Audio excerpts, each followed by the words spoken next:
দর্শক, এবার জানাবো দৈনিক পত্রিকা থেকে প্রধান প্রধান শিরোনামগুলো। শুরুতে আমার হাতে দৈনিক প্রথম আলো।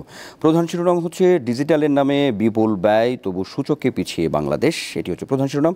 একই সঙ্গে প্রথম পাতায় জায়গা পেয়েছে প্রথম আলোতে ডক্টর ইউনূস বাইডেন বৈঠক আজ, সংস্কার সহযোগিতায় অগ্রাধিকার, আসতে পারে ভারত প্রসঙ্গ।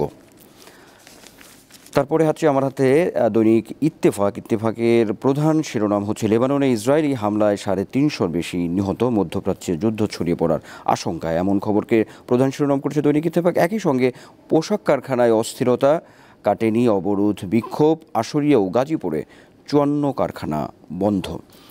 সেই সঙ্গে নিউ ইয়র্কে ডক্টর ইউনূস বাইডেন দ্বিপক্ষীয় বৈঠক আজ, এই খবরটিও আছে দৈনিক ইত্তেফাকে।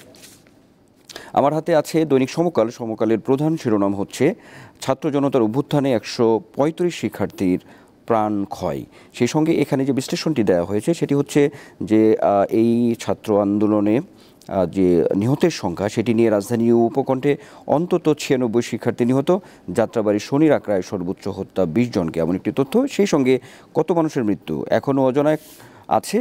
আর যে তথ্যটি দেওয়া হয়েছে অনুসন্ধানী তথ্য, সেটি হচ্ছে যে স্বাস্থ্য অধিদপ্তর বলছে ৬৩১, HRSS ৮৭৫ জনের কথা বলছে, ছাত্র আন্দোলনের স্বাস্থ্য উপকমিটি বলছে ১৪২৩ জন নিহতের কথা।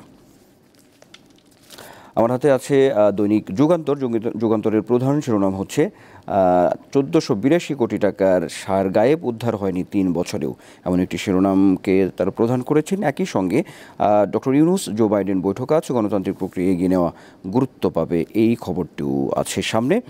একই সঙ্গে আছে ৮টি ধারা সংশোধনের প্রস্তাব, অপরাধ করলে রাজনৈতিক দল ১০ বছর নিষিদ্ধ, আন্তর্জাতিক অপরাধ ট্রাইব্যুনাল, দেশে বিদেশে গ্রহণযোগ্য বিচার নিশ্চিত করতে চায় ডক্টর আসিফ নজরুল, এমন একটি মন্তব্যকে ধরে একটি খবর করেছে দৈনিক যুগান্তর।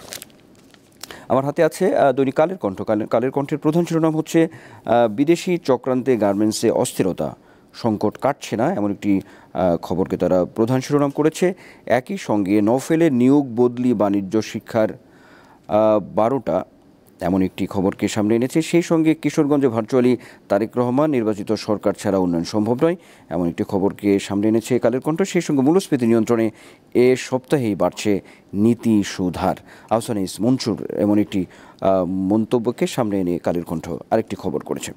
তো দর্শক, এই ছিল দৈনিক পত্রিকা থেকে প্রধান প্রধান শিরোনামগুলো।